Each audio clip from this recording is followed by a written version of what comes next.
In this video, you will learn how to fix Shopify 500 error. Follow these simple steps. First, visit the Shopify status page to see if there's a widespread server issue.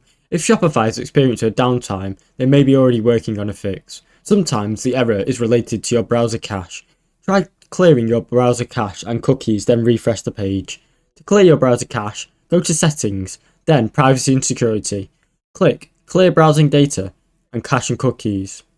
If you recently installed any third-party apps on your Shopify store, one of them might be causing this issue.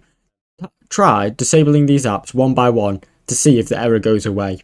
If the error happens making any changes to your theme, there might be a problem with that theme code.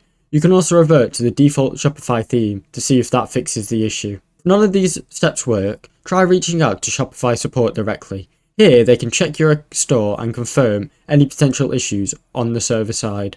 Thanks for watching. Don't forget to like and subscribe.